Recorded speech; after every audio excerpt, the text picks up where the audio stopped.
impromptu welcome to everybody. Great to have folks with us today to hear about this amazing thing that's happening in San Antonio.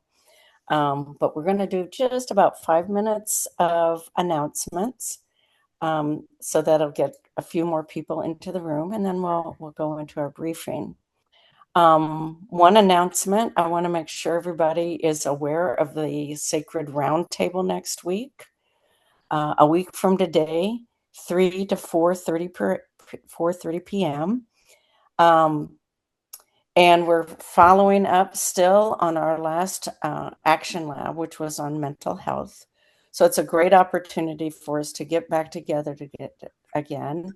Bring your team with you. There'll be time to work. It's 90 minutes as opposed to 3 hours. Our roundtables are very much for team networking, continuing the effort from the month before. If you know, I know you all know about going from one meeting to the next meeting and then having to regroup again. Because it's like, okay, like, what did we do last time? Well, this keeps the conversation going. And we also look always at like another skill. Last time at the mental health, I'm going blank because I'm moving too fast. This time, I'm just going to go to the round table. We're going to be talking about how to tell our story, whatever the story is on our action plan, to get traction with it into the world. So how to tell with traction. And it's going to be extraordinary because we have a coming high school senior and a group of young people who put together a project this year on young people and mental health and the key role that the environment and the outdoors brings within that mental health and wellness. So please come, bring a team, whatever you're working on. It doesn't even need to be mental health, but it's all connected, right? And we'll spend a good 90 minutes helping you fine-tune whatever your story is and getting that traction into community. I think Eric has something he wants to announce. Eric, your hand's up. Absolutely. Thank you so much. Just a quick announcement. So for those of you who are art and music fans and aficionados, the Alamo Community Colleges District is hosting an art exhibition of Flaco Jimenez, June 25th through July 31st. Just rather at the tail end of his 1 year of his passing, we've been working with the family. So we'll have some really wonderful objects to look at and pictures to take a look at as well. It's going to be again June 25th. We'll drop it in the chat. This is a really wonderful, wonderful endeavor. And for those of you curious about how this intersects with health and well-being, research shows that interacting with artwork can reduce the biological aging process by 4%. So, and they say that engaging with art for more than 15 minutes a day can actually help re-regulate the body. So please come. We'll drop more information in the chat, but it's really, really exciting. This is going to be a wonderful gift to San Antonio, especially getting to the 1 year anniversary of his passing. Boy, I hope the word gets out on that, and I'm sure you're working on that. Telling that story to get some traction, man. I think we might have time for just one more announcement. Do we have any other announcements out there that people are just gotta tell? Well, don't forget that Pathways to Hope. I'm going to make sure that's on your calendar, August 28th and 29th. Lots of efforts being put there in terms of intersections and convergence and working together and getting some traction on the work that really needs to be done in our community in terms of mental health. So it just makes me smile all over and inside. But today's briefing is being brought to us by the San Antonio Peace Center and the Alamo Community College District with Eric Castillo and Domingo Figueroa. And this is an opportunity for individuals and probably smaller nonprofits. So I'm just going to hand it over because they're here to tell the story so that we can all tell the story or begin filling out our applications. It's all yours, Eric, Domingo. Absolutely. Good morning, everybody. Muy buenos días. It's good to be in community with you all. I'm just getting the slides up real quick. Thank you so much for being here today. And again, thank you, Sacred, for offering us this opportunity um, to present on a very exciting opportunity. My name is Eric Castillo, and I serve as the Associate Vice Chancellor for Arts, Culture, and Community Impact here at the Alamo Community Colleges District. And I have the distinguished pleasure of working along an incredible human being who will introduce himself. Yes, thank you for that. Good morning, everyone. Happy Thursday. It is our pre-Friday, so yay to that. Good morning again. Super excited that you all have joined us and are here to hear about the WEAVER Awards. My name is Domingo Figueroa. I'm a program manager for the Arts, Culture, and Community Impact team here at the Alamo Colleges District alongside Dr. Castillo. Absolutely. It's good to be in community with you all, as you as well, Domingo. So this is exciting. So the Alamo Community Colleges District and the San Antonio Peace Center live together. And so if you may be familiar under the wonderful leadership of Ann Helmke and others, the Peace Center have been established to do wonderful work in our city. And after 27 years, it went to college at Northwest Vista College. And a couple years after that, it has now found its home with us in our Arts, Culture, and Community Impact Office at the district to expand the reach and scope of the work. And our first actionable item into getting the Peace Center more activated, we applied for a grant through the Aspen Institute called the WEAVE's Social Impact Project.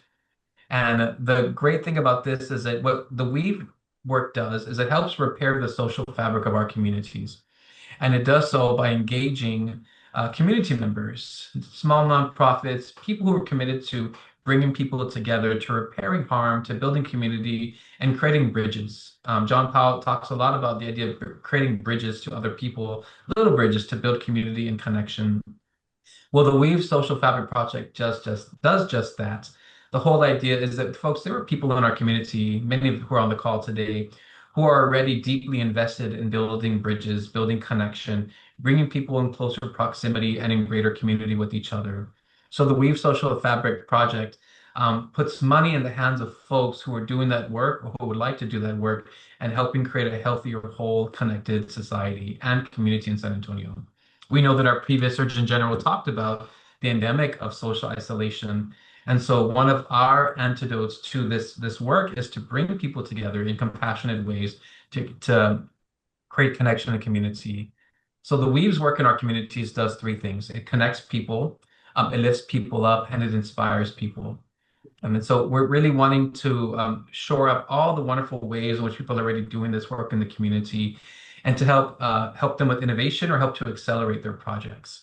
And so some of the photos are on here, including various compassion projects. If you notice, the center photo was the former mayor of San Antonio and Uvalde, who came together after the tragedy at Robb Elementary to come together and talk about ways in which we can work across party lines, across communities to help repair harm and help accelerate healing in our communities. And so, what is weaving? Many of you know this, but this is some official language from the funder. Weaving is a practice of building meaningful relationships that set the conditions for social trust to grow in our communities. There are all kinds of weaving opportunities from volunteering, mentoring, ethical businesses, serving in public life, donating, voting, organizing, teaching, etc. Weaving builds these positive contributions to society and our community by centering connection and relationship building between people participating in these activities. And some of the core components that we are looking for weavers is that the work they're doing is local, which means it has to be in San Antonio, Texas. It has to be within our city. It has to be mutual, which means there has to be an ethic of reciprocity, mutual impact between the weaver and the impacted community that we see benefit taking place for everybody involved. This is also a continuous effort, so which means that this is not a one and done effort. We're not looking for people who have one idea for one thing and call it a day. We know that weaving doesn't just stop at one thread in one intersection. We know that weaving is consistently being done to bring and tighten people together. And the last thing, it has to be welcoming. So this is not a political partisan project. This is welcoming to people and communities to bring them together. So the four major components that we look for this Weaver Awards is that it's local, mutual, continuous, and welcoming. And so, who are weavers? And so, weavers give, they inspire, they spread trust by being open and showing up for others. As Dr. Castillo mentioned, if we tell him, they're welcoming, they're ready to see strengths, make commitments, and invest in relationships, and of course, work together to make their communities much stronger. And so, in these pictures right here, what you see are individuals doing just that. They're making their communities stronger together, they're connecting with one another, and they're just building an overall better society.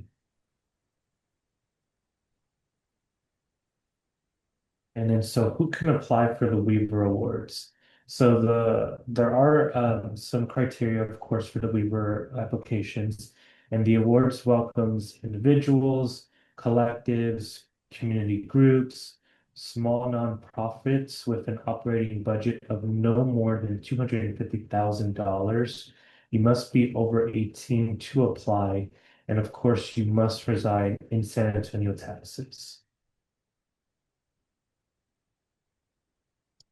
And so who can recommend for the awards? So anyone in San Antonio, Texas can recommend for the Weaver Awards.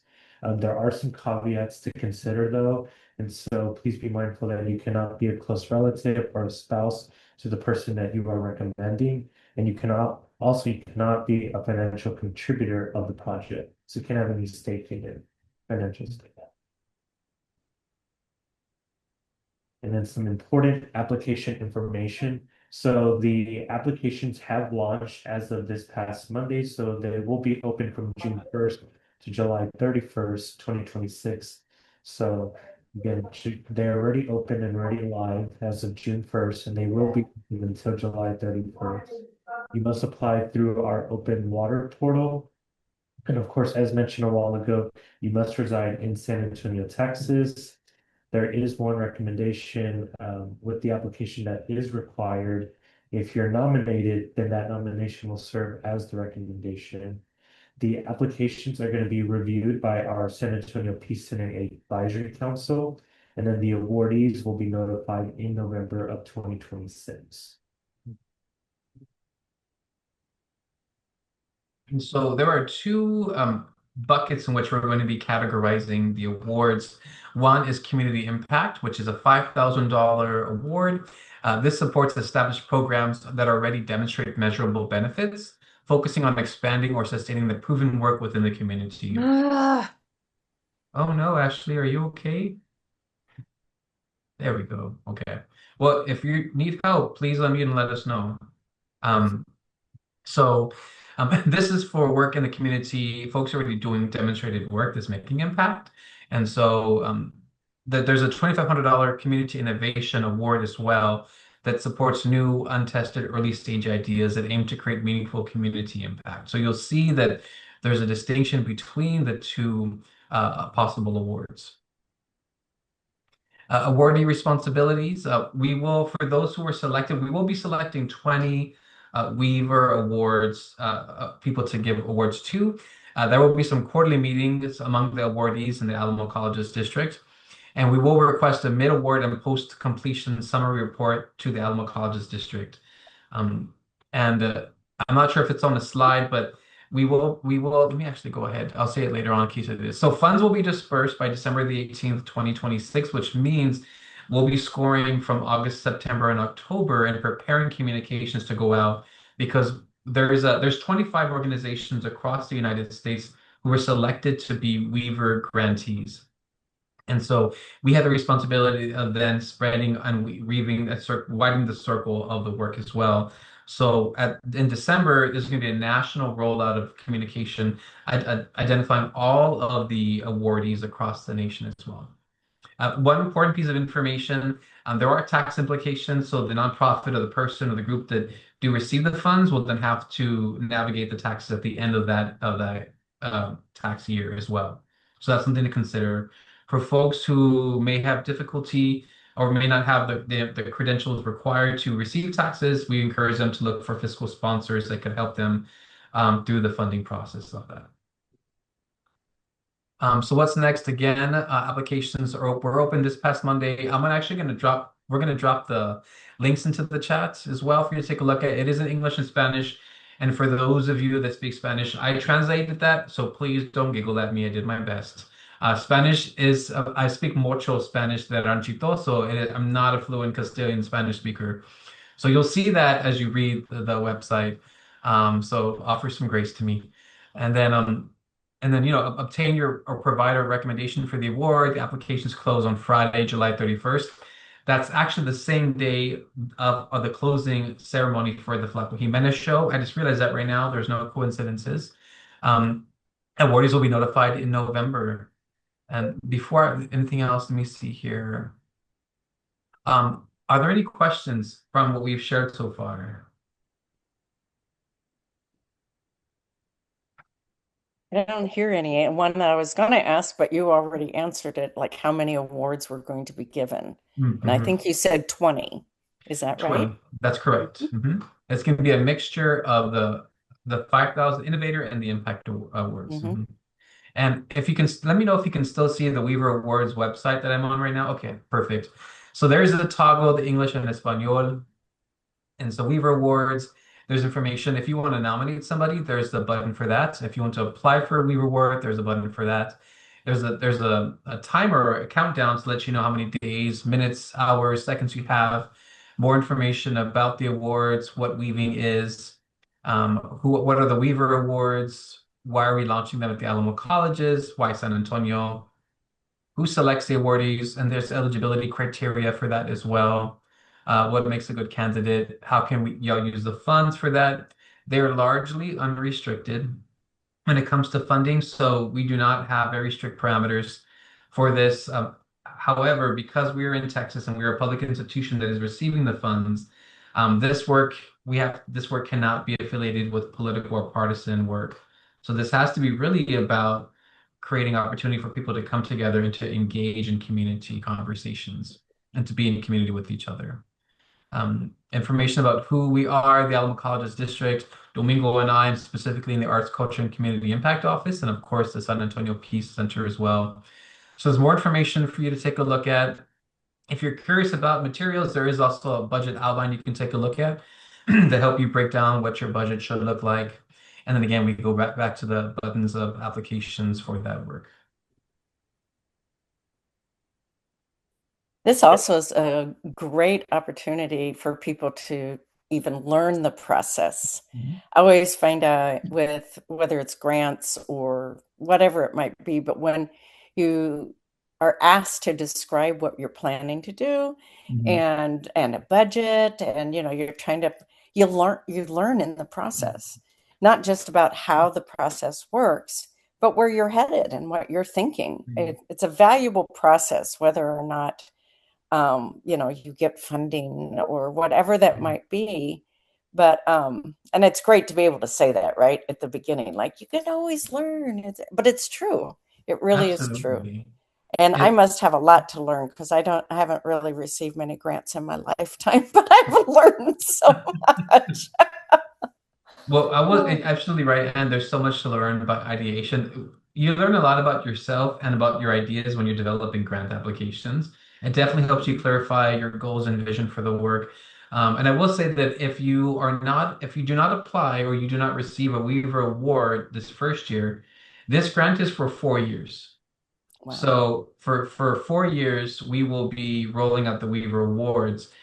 2 years, the funding is going to come from the Aspen Institute, and the remaining 2 years, funding is going to come from the Alamo Community Colleges District. That just demonstrates our ongoing commitment to Wow. support the Weaver Awards. So it's a 4 years of opportunity. At this point, because we're the sort of guinea pig 25, we don't know if they're going to allow for like people to reapply, maybe 1 year for the untested grant, the second year for we don't know yet if there's a 2 years in a row, but as we learn more, we'll develop more. I will mention that for nonprofit organizations that do apply, they just added a section on there that does require you to provide evidence of your budget for the year. So it's probably like your 990 that's going to ask you to show that you are under $250,000. Hey, Bill. Yeah, thanks. So, I have a question about this is all great information. Thank you for that. I have a question about the nominations versus the self-application. So, can you Mhm. talk a little bit more about that? Because I have several people in mind that I think are probably good candidates that are doing good work. and I've encouraged them to apply, but does there need to be coordination between a nominator and an individual applier, or if somebody nominates somebody, is that the same as an application? So the nomination is not the same as the application. And I will say that just in general, it's always great if there's some coordination between the two. That way, if you're nominating somebody, you can also speak to their idea, which just strengthens the nominator's letter. I mean, if you know somebody who's stellar and you have no idea, but you're like, I just want this person to know about this, that's also a welcome nominator opportunity. But just to create the best, well-rounded application, it would be great if the nominator has an idea of the person's skills and gifts and an idea of what the project they're thinking about doing.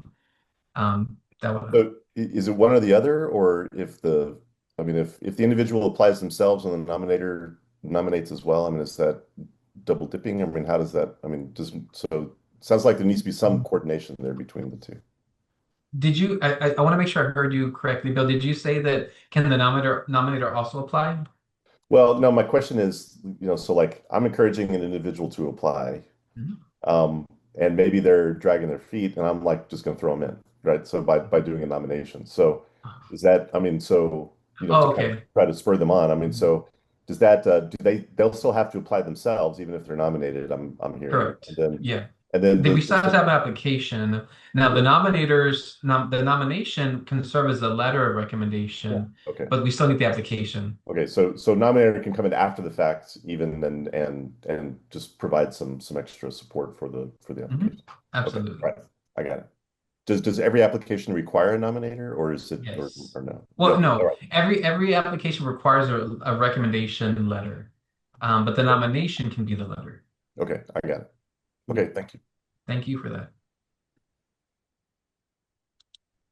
Are there other questions? I'm going to look in chat and I'm gonna stop sharing. oh, there's one. Would Alamo College's student advocacy centers be eligible to apply? So, you know, that's a wonderful Yep. question, Jillian. I don't know because that's a great question. Advocacy centers. Well, actually, no, because the budget, they're part of a budget that's a large budget with the Alamo colleges. So the entity applying has to have a budget under $250,000.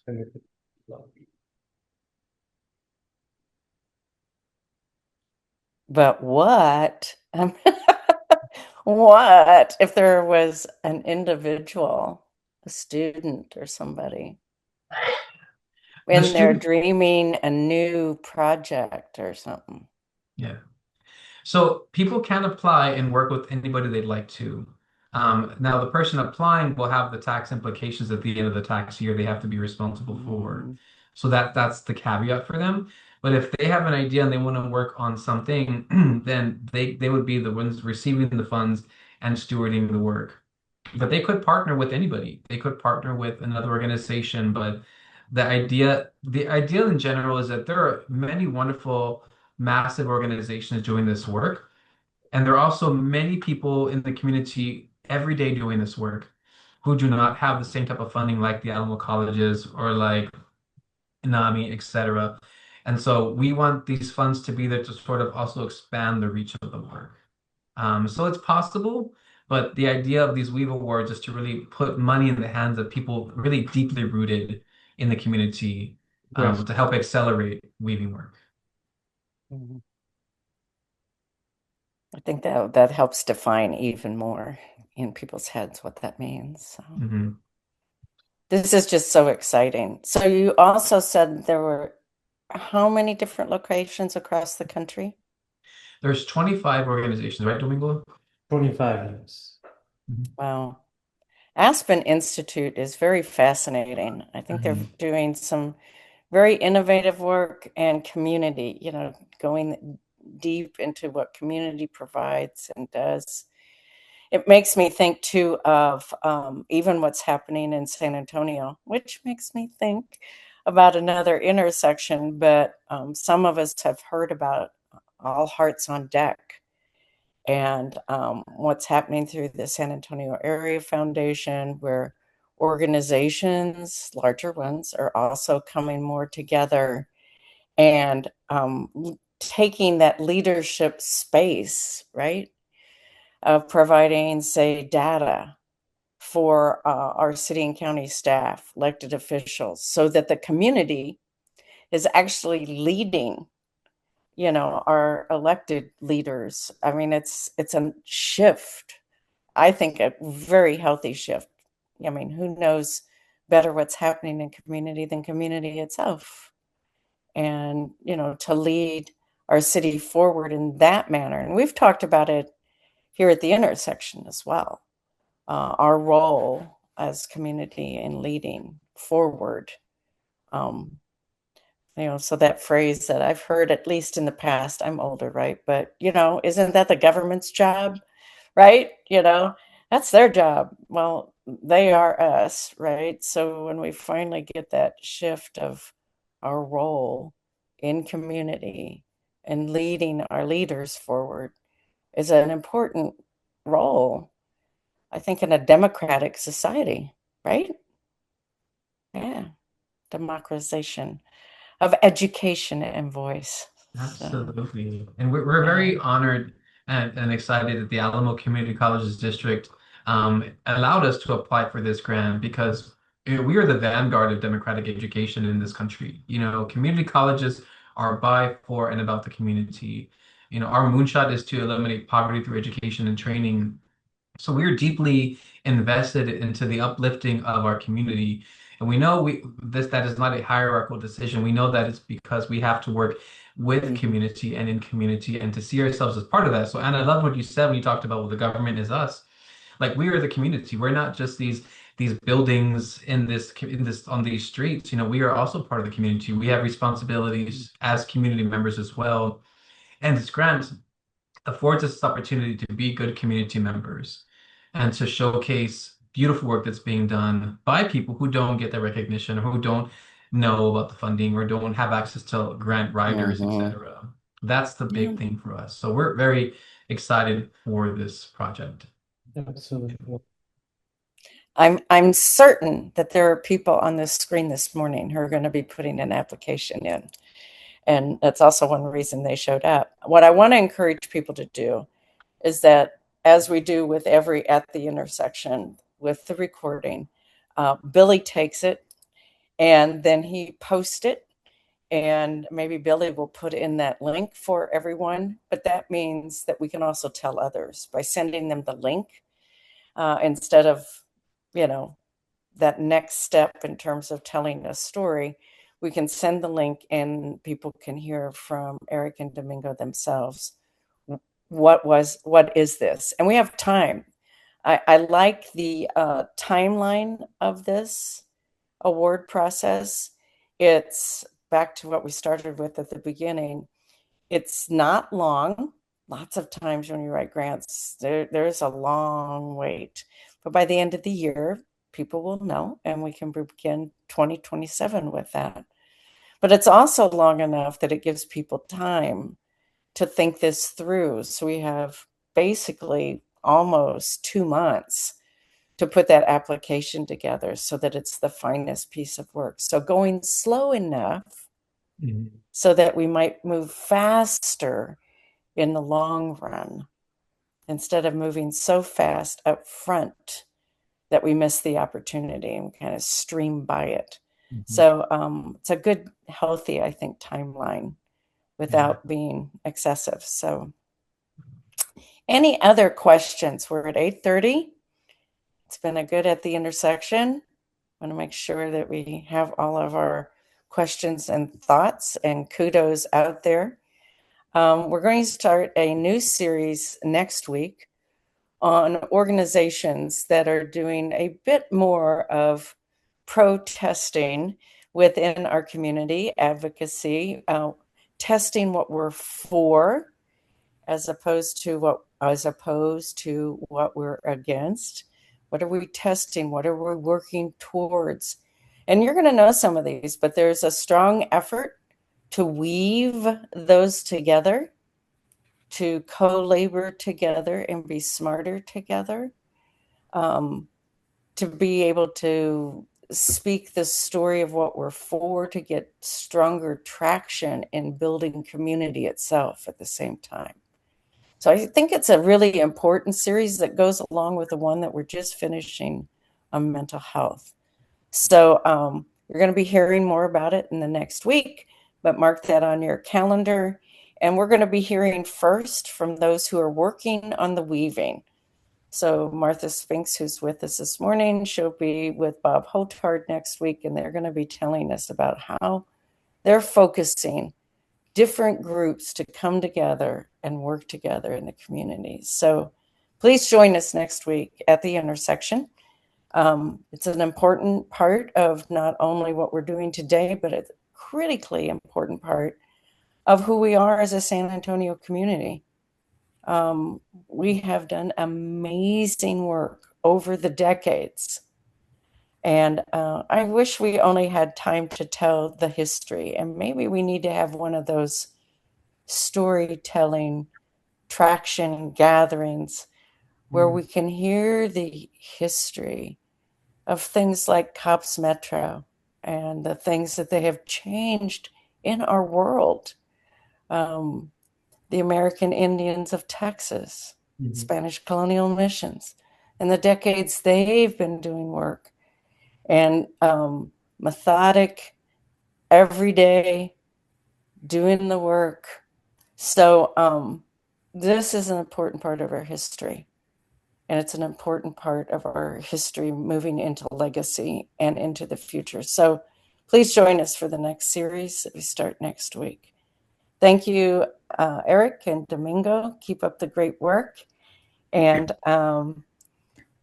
yeah, well, plan. By the way, we make sure and plan at the intersection when those are chosen so we can tell those stories. Okay? So the whole community can know. Okay. Thanks, all. Looks like it's going to be a pretty day, and enjoy it and enjoy the weekend. Thank Take you. care. You